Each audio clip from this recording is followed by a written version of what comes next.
warahmatullahi wabarakatuh. Alhamdulillahi rabbil alamin, wa bihi nasta'inu ala umurid dunya waddin, wa ala alihi wa sahbihi ajma'in, amma ba'du. Sahabat-sahabat yang dirahmati Allah, alhamdulillah pada hari ini kita memasuki 10 hari terakhir di bulan Ramadan ini. Semoga kita mendapatkan keutamaan, yaitu diampuni segala dosa dan dijauhi dari api neraka oleh Allah Subhanahu wa Ta'ala. Amin ya rabbal alamin.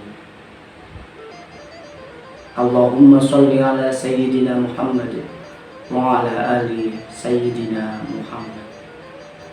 Sahabat-sahabat yang dirahmati Allah, dalam menjalani kehidupan di dunia ini, terkadang kita mendapatkan kenikmatan yang bisa membuat kita bahagia. Kita bisa menyambutnya dengan sukacita, bahagia dan tertawa. Namun bisa jadi kita mendapatkan hal yang tidak melegakan hati atau di luar ekspektasi dari kita. Cara masing-masing seseorang berbeda dalam menyikapinya. Ada yang bersikap sabar, ada yang menyikapinya dengan seketika terpantik emosinya, kemudian marah-marah. Sahabat-sahabat yang dirahmati Allah, dalam sebuah hadis sahih Bukhari yang diriwayatkan oleh Abu Hurairah radhiyallahu anhu, anna rajulan qala Nabi sallallahu alaihi wasallam ausini. Ada seorang laki-laki berkata kepada Nabi Muhammad sallallahu alaihi wasallam, "Ya Nabi, berikan kami nasihat." Lalu kata Nabi menasihatinya, "La tahdab." Jangan marah. Mungkin merasa sangat simpel pesan yang diberikan oleh Nabi. Lelaki itu bertanya kembali sampai 3 kali, dan Nabi Muhammad SAW menjawab dengan konsisten selama 3 kali. La taghdab, la taghdab, la taghdab. Tentang hadis ini ulama berbeda pendapat. Sebagian dari mereka memberikan alasan kenapa Rasulullah sampai berpesan kepada orang tersebut dengan kalimat la taghdab, jangan marah, sampai 3 kali. Yakni karena memang sahabat tersebut adalah orang yang temperamental, sering kali marah. Sebagian ulama menjelaskan kemuliaan seseorang akan tetap terjaga apabila ia bisa mengontrol emosi marahnya. Dalam sebuah hadis diriwayatkan oleh Ibnu Battal mengatakan bahwa mengontrol emosi diri sendiri itu lebih berat daripada mengontrol musuh. Menurut sebagian ulama, Allah membuat marah dari api apabila orang tersulut emosinya. Apabila kemarahan akan membara, api tersebut meletup sehingga darah yang ada di mata dan di muka menjadi tampak merah. Kulit luar akan menampakkan apa yang di belakangnya. Tidak bisa dibohongi. Apabila orang yang sedang emosi bisa menahan emosinya sehingga meletup, dapat diredamkan, meletup lagi, diredamkan lagi, yang akan terjadi adalah kulit akan berubah dari kuning ke merah dan bolak-balik.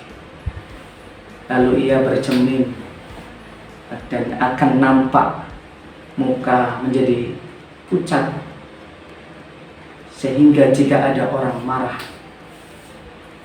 melihat dirinya sendiri, ia akan malu karena saking buruknya ekspresi dan sebab perubahan aura wajahnya.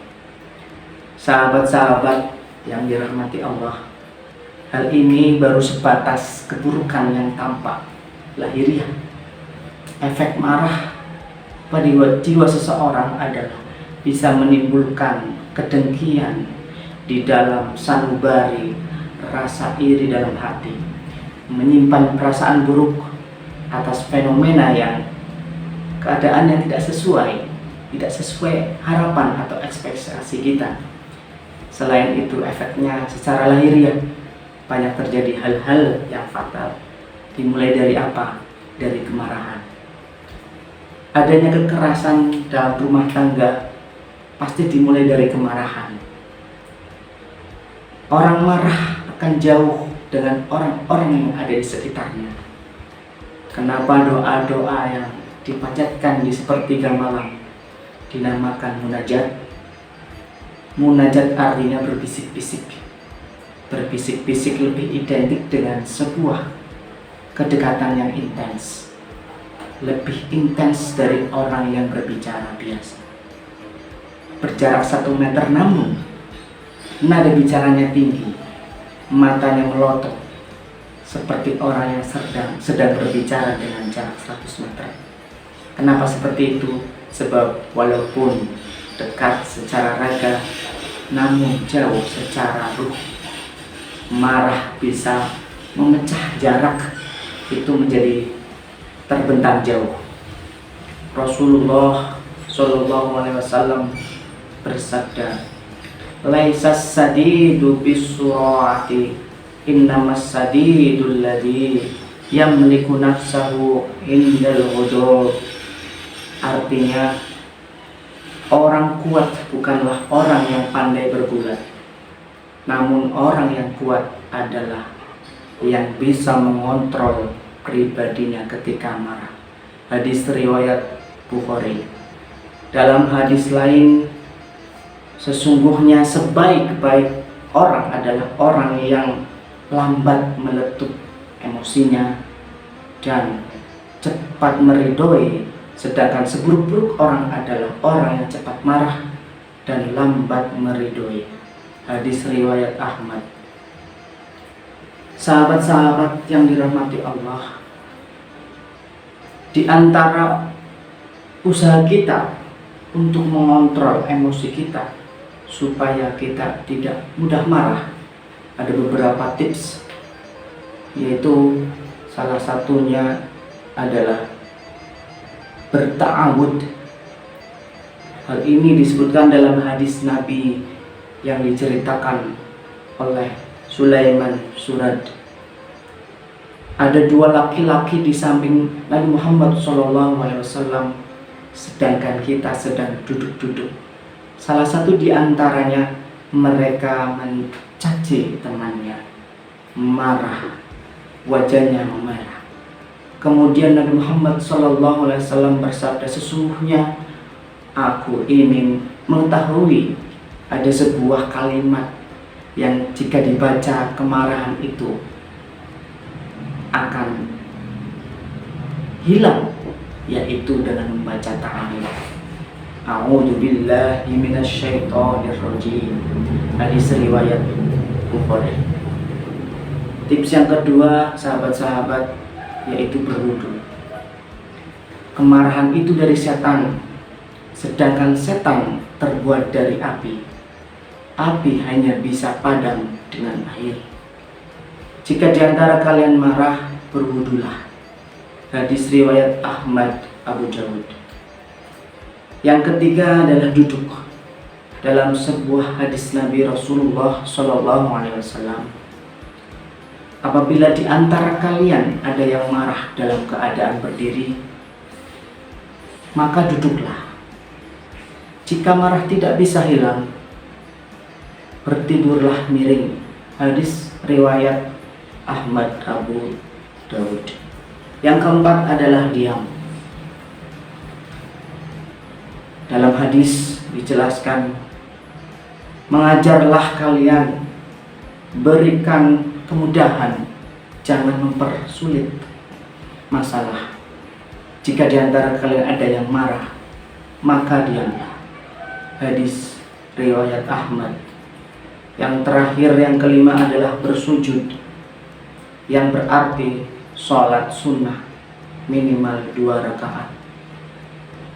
Dalam sebuah hadis menyebutkan, ingatlah sesungguhnya marah itu bara api dalam hati anak Adam.